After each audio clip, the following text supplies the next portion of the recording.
नमस्कार। मैं आपके लिए एक एमसीक्यू सीरीज लेकर आ रहा हूं। MCQ series important for CA final क्यों है? क्योंकि ज्यादातर हम देखते हैं आरटीपीज में, एमटीपीज में आईसीएआई हमें सब्जेक्टिव क्वेश्चंस के तो आंसर्स डिटेल में बता देती है, लेकिन बेटा एमसीक्यूज के रीजनिंग नहीं आती है। So some students get caught in that. तो मैंने सोचा एक सीरीज बनाते हैं जहां पर हम आईसीएआई के जितने एमसीक्यूज हैं, चाहे वो एक एमसीक्यू फाइल जो आईसीएआई देती है उसमें हो या पास्ट ईयर्स के एमटीपीज आरटीपीज में हो, उन एमसीक्यूज का एक पूरा सीरीज बना देते हैं। सो मैं क्या कर रहा हूं यहां पर, मैं केस स्टडी सिनारियोज का एक एक एमसीक्यू का एक एक वीडियो बनाऊंगा, ताकि ये ना हो कि हमें 1 डेढ़ 2 घंटा देखना पड़े। आप 15 15 20 20 मिनट में आपको जब टाइम लगे इस प्लेलिस्ट में जो एमसीक्यू हो आप वो देख के सॉल्व कर सकते हो। एंड किसी एमसीक्यू में अगर मुझे लगेगा कि कोई लॉ ऐसा था जिसका कोई एक बहुत इंपॉर्टेंट पॉइंट क्लियर हो रहा है, वो मैं आपको वहां पर लॉ के बारे में भी बताऊंगा। Now not just going through the reasoning of the MCQ, I think MCQs में एक और बहुत इंपॉर्टेंट बात है, they can help you save time. Paper में टाइम का शॉर्टेज होता है। So what I am going to try and do is I am going to try and help you read the MCQ. मेरे हिसाब से MCQ को कैसे पढ़ना चाहिए, क्या पहले हमको एमसीक्यू के क्वेश्चंस पढ़ के फिर पैराग्राफ पढ़ना चाहिए, या पहले पैराग्राफ पढ़ना चाहिए फिर क्वेश्चंस पढ़ने चाहिए, और एमसीक्यू को पढ़ते पढ़ते सोल्यूशन कैसे निकाल लेंगे हम, ताकि बाद में जाके हम फटाफट with in a very short period of time MCQs को क्रैक कर सकें। तो चलिए let us start with the first MCQ today. Before I start, we must thank Unacademy for bringing you and me together. मैं कहाँ चंडीगढ़ में बैठा हूँ, आप लोग कहाँ कहाँ अपने अपने शहरों में बैठे हैं, but through this one platform we can connect with each other, and that has allowed so many educators to connect with so many students. आज मेरे स्टूडेंट्स असम से, मुंबई से, दिल्ली से, राजस्थान से, अलग अलग पार्ट्स ऑफ इंडिया से कनेक्ट करते हैं। And Unacademy has also managed to reduce the price of education.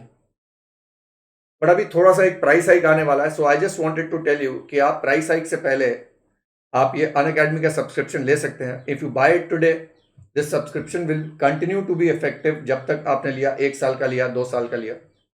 And मेरा code you can use which is Tuli sir, आपको उससे डिस्काउंट मिल जाएगा। प्लस अभी एक ऑफर चल रहा है बेटा, यू गेट एडिशनल मंथ्स, यानी 6 महीने के साथ 1 महीना फ्री मिल रहा है, 12 महीने के साथ 2 महीने फ्री मिल रहे हैं, और 24 महीने के साथ भी 2 महीने फ्री मिल रहे हैं। So go grab your subscription today. और ये ऑफर ग्रुप 2 के साथ भी है, same offer is there.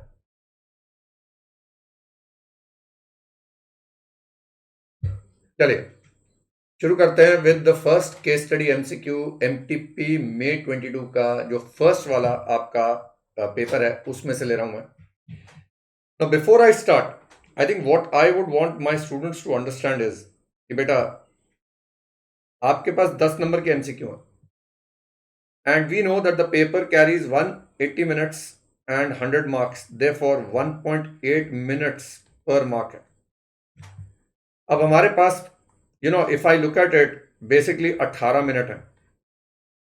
But subjective question जो आता है 10 नंबर का, उसमें आपको 18 से ज्यादा का टाइम चाहिए, बिकॉज आपको वहां पर प्रेजेंटेशन भी करना है, आपको वहां डिटेल लिखना भी है, उसमें टाइम लगेगा। तो lot students ask me, sir ये टाइम का कैसे करें, पेपर छूट ना जाए। तो प्रैक्टिस मेक्स एवरीवन परफेक्ट।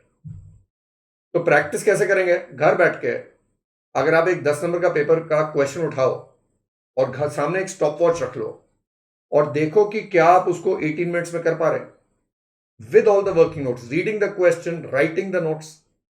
आप देखोगे आपको टाइम ज्यादा लगेगा। ना हमने वही चीज को वापस 18 मिनट में लाना। कई बार क्या होता है कि क्वेश्चन ऐसा होता है कि वो 18 मिनट में नहीं हो पा रहा है, वो 25 मिनट जाएंगे ही जाएंगे। तो हमें फिर बाकी किसी पेपर में कहीं ना किसी क्वेश्चन में टाइम बचाना पड़ेगा। And MCQs are the ideal place to save the time. Why sir? Sir हैं तो ये भी 10 नंबर के हैं, पर इसमें आपको डिटेल नोट्स नहीं लिखने हैं, वर्किंग नोट्स नहीं लिखने हैं। यहां पर आपको पेपर में कैलकुलेशन करना, तो that can save the time. So we can try ensure कि हम 18 मिनट की बजाय इसको 10 से 12 मिनट में खत्म करने की कोशिश करें। सर कैसे होगा? सर टेक्निकल एमसीक्यूज है। So like I said, in this series I will take you through a lot of MCQs, practice. अब हर टीचर का एक अपना तरीका होता है टू टारगेट द एमसीक्यू। मेरा जो तरीका वो ये है कि एमसीक्यू को आप नॉर्मल क्वेश्चन मानो, बस इतना मान के चलो कि उसमें डिटेल वर्किंग नोट्स नहीं लिखना है, प्रेजेंटेशन नहीं करना, सिर्फ आंसर चूज करना। Now should we read the paragraph first, should we read the questions first, options पढ़े ना पढ़े? अब ये सारी बातें 1 मिनट में अगर इसको मैं समराइज करूं, सो फ्रॉम माय एंगल हम पैराग्राफ पढ़ते पढ़ते लॉ समझते समझते सॉल्व करते जाएंगे, और हमें ये तो पता होना चाहिए ना किस एंगल से सॉल्व करना है। तो एक काम करते हैं, हम ऑप्शंस तो बिल्कुल भी नहीं पढ़ेंगे, I never read the options. हम सबसे पहले पढ़ के आते हैं उसने हमसे पूछा क्या, तो so that you know when we are reading the paragraph हम उस एंगल से पढ़ेंगे जिस एंगल से क्वेश्चन आए। Which of the following statements is correct with respect to the concessional tax regime under the Income Tax Act? अब concessional tax regimes तो बहुत है, BAC है, BAA है, BABA। यहां पर कंपनीज हैं और मुझे BAB और BAA के बारे में दिख रहा है। Okay, so is asking us which of the following statements is correct, और वो पूछ रहा है एलिजिबल है BAB में। दो कंपनीज दिख रही मुझे, शिवा और यात्रा, और उनके बारे में पूछा जा रहा है कि बताइए क्या ये BAB में और BAA में एलिजिबल है या नहीं है, पहला सवाल। दूसरा, इफ शिवा एंड यात्रा opted for concessional tax regimes can they claim deduction under 80 JJAA? Okay, तो मतलब हमें अभी कंसेशनल टैक्स रिजीम्स का लॉ एक बार दिमाग में लोड करना है क्योंकि क्वेश्चन उस पर आ रहा है। अभी करते हैं फिर क्या पूछ रहा है, what would be the total income and tax liability of Shiva if it opts for concessional tax regime? Okay, total income and tax liability तो देखना पड़ेगा BAB में आया या BAA में आया, देख लेते हैं। फिर यात्रा का भी टैक्स लायबिलिटी पूछ रहा है, यहां पर टोटल इनकम नहीं पूछा है। और फिर कहता है what would be the total income of Shiva and Yatra computed as per normal provisions, यानी अगर ऑप्ट नहीं करते तो। Okay, so we get a brief idea कि वो BAA और BAB पे क्वेश्चन बेस कराए। Now just a quick reload कर लेते ना यार। जो BAB है वो बहुत नखरे वाला सेक्शन है, उसमें बहुत कुछ ध्यान रखना पड़ता है। BA थोड़ा जनरल, थोड़ा सा मोर लिबरल सेक्शन है। इसमें हमें पता है रेट 22% प्लस 10% प्लस 4% होता था। यहां पर आपको पता है rate was 15% plus 10% plus 4%, but ये मिलता था मैन्युफैक्चरिंग एक्टिविटी के लिए, ये किसी भी एक्टिविटी के लिए। देन BAB के कुछ स्पेसिफिक कंडीशंस थी कि 11019 से लेके 31 मार्च 23 के बीच में शुरू होना चाहिए BAB के लिए। फिर BAB ओनली फॉर BAB कुछ कंडीशंस और थी क्योंकि ये स्पेसिफिक बिजनेसेस को मिलता था और कईयों को नहीं मिलता था। अब जैसे वो कहता है डेवलपमेंट ऑफ सॉफ्टवेयर को नहीं मिलेगा, माइनिंग बिजनेस को नहीं मिलेगा, conversion of marble blocks, bottling of gas, printing of books, production of cinematography films. फिर कहता है but shall include electricity, electricity वालों को मिल जाएगा, और यहां पर बात हो रही है सिर्फ BAB की, रीलोड कर रहे हैं सिर्फ। फिर चाहे आप BAB में आते थे या BAA में आते थे, कुछ खर्चों की डिडक्शन नहीं मिलती थी वाइल कैलकुलेटिंग टोटल इनकम, और ये पूरी लिस्ट थी। 10AA का बेनिफिट नहीं मिलेगा, बिजनेस हेड में एडिशनल डेप्रिसिएशन नहीं मिलेगा, एंड डिडक्शंस नहीं मिलती थी, लेकिन 80 JJAA, LA और M का डिडक्शन मिल जाता था। Right, now let us come back with this enlightenment, read the paragraph. चलो, कहता है Yatra limited is an Indian company, चलिए डोमेस्टिक कंपनी होनी चाहिए या इंडियन कंपनी है, setup on 11021 for printing of books. Printing business आ गया भैया। तो उसने नीचे हमसे पूछा हुआ है बताइए BAA और BAB में से कौन सा ऑप्शन है, तो ये BAB तो आपको पता है नहीं मिल रहा यात्रा को। क्यों सर? प्रिंटिंग बुक्स है। On the same date, it installed new plant and machinery for 2 crore and put the same to use immediately. पर क्या 115 BAA मिल जाएगा बेटा? BAA तो मिल ही जाएगा, domestic company. It employed 220 new employees on the said date at 24,000 per month. Okay, now he's taking my brain into 80 JJAA, क्योंकि अभी आ गया 80 JJAA। तो एक बात क्लियर है, आपको BAA मिल रहा है तो JJAA अलाउड है, M और 80 JJAA अलाउड है, पर 80 JJAA के अपने नखरे थे। क्या नखरे थे? वहां पर employment was how many days? Minimum 240 days. अभी ये 1/10/21 को है, चेक कर लें यार सबसे पहले। So 31 days of October, November, December, January, February, March, 182 days आ रहा है सर। तो JJAA तो नहीं मिल रहा है यात्रा को। अच्छा, यहां पर 2 करोड़ जो एडिशनल प्लांट एंड मशीनरी बता रहा है, new plant and machinery, I am sure ये एडिशनल डेप्रिसिएशन की बात कर रहा है। You have to go into the mind of the examiner to understand वो क्या पूछेगा। तो हमें पता है बीएए के समय एडिशनल डेप्रिसिएशन नहीं मिलता है, तो ये भी लिख लिया हमने, साथ साथ डेटा लिखते गए। कहता है there emoluments were paid by account pay cheque and all of them participate in RPF. तो चलिए आरपीएफ में पार्टिसिपेट कर रहे हैं, चेक से है। बाकी जेजेए की बातें होगी, पर जब 240 दिन ही पूरा नहीं हुआ। हाँ मुझे पता है वो 150 दिन था, but that was only for apparel industry, footwear industry, है ना, ऐसे लिख लेता। चलिए अभी दूसरी कंपनी का नाम शुरू हो गया, Shiva limited. We must keep this in mind. अब डेटा किसका शुरू हो गया? शिवा का। Is again an Indian company which means is eligible. Generation of electricity है भाई। अब जनरेशन ऑफ इलेक्ट्रिसिटी बीएबी का एलिजिबल बिजनेस है, दिमाग में है। The company was setup on 1419।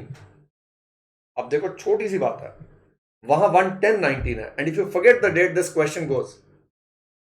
तो ये तो फिर एलिजिबल नहीं हुआ, बिजनेस एलिजिबल है। अब आईसीआई ने देखो कितना छोटा सा पॉइंट लेके आपको बताया कि बीएबी नहीं आएगा, क्योंकि 11019 के बाद होगा तो आएगा। तो यहां पर बीएबी इसको भी नहीं मिल रहा। क्या 115 बीएए मिल जाएगा सर? हाँ सर, बीएए तो मिल जाएगा, वो तो कम नखरे वाला है। It had employed 500 new employees. Had employed. अच्छा, पुराना पास्ट टेंस, उस समय। All of whom participate in RPF, the emoluments of these employees were paid by ECS through bank account।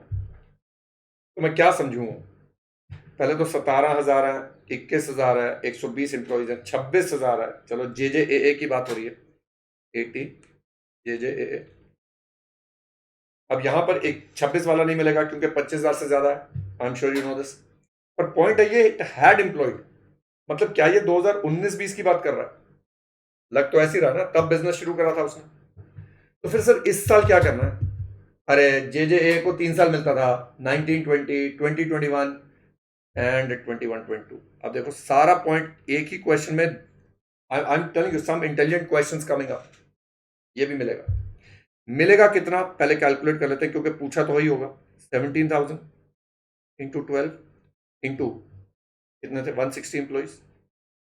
और दूसरा कितना आ रहा है, 21,000 इंटू 120 इंटू 12 इंटू 120। वो वाला तो मिलेगा नहीं। It says it exercises the option for depreciation on WDV method of block of assets. Okay, this is important. Why? Electricity generation है बेटा, ये स्ट्रेट लाइन और WDV दोनों में आ सकते थे। और अगर WDV में आए हैं, एडिशनल डेप्रिसिएशन सिर्फ तब मिलेगा। अगर स्ट्रेट लाइन चूज करते हैं तो एडिशनल डेप्रिसिएशन नहीं मिलता, रिमेंबर दैट। अब कहता हूं 11021 अभी करंट ईयर में आ गया। The company installed new plant and machinery of 9 crore and put the same to use immediately. तो इफ आई लुक हेयर, इसने भी खरीदा और एडिशनल डेप्रिसिएशन दोनों का बन रहा है। पर अगर 115 बीएए में आएंगे तो एडिशनल डेप्रिसिएशन नहीं मिलेगा, यहां पर भी नहीं देंगे एडिशनल डेप्रिसिएशन। पर if I remember the last question, उसने पूछा था नॉर्मल प्रोविजन में आएगा तो क्या करेंगे, तो वहां पर एडिशनल डेप्रिसिएशन देना होगा, दिमाग में क्लियर रखो। The company has received a dividend of 60 lakhs from other domestic companies during the year 21-22, and the company distributed 72 lakhs in July 22. Okay, तो अब डिविडेंड आ गया 60 लाख का। अब डिविडेंड के लिए डिडक्शन तुम्हें याद होगा 80M होता है, और 80M में क्या था कि जिस साल डिविडेंड रिसीव हुआ उस साल की ड्यू डेट, क्योंकि कंपनी है, से 1 महीना पहले भी अगर आप पे कर दोगे तो आपको डिडक्शन मिल जाएगा। तो इसने तो जून में ही पे कर दिया, और डिडक्शन कितना था, जितना डिविडेंड आया, जितना डिस्ट्रीब्यूट करा, विच एवर इज लेस। तो 80M मुझे मिल जाएगा 60 लाख से। और जब बीएए करते हैं, देखो कितने इंटेलिजेंटली फ्रेम करा है, 80M भी मिलता है, जेजेए भी मिलता है। थोड़ा सा मेमोरी का शॉर्ट सर्किट हुआ ना तो क्वेश्चन नहीं होगा। Then he says the gross total income computed under special provisions of income tax is 7.20 crore of Shiva and 1.30 of Yatra. Now I'm telling you, even if it's a very small thing, हमें आदत पड़ा यात्रा पहले पढ़ा, शिवा पहले पढ़ा।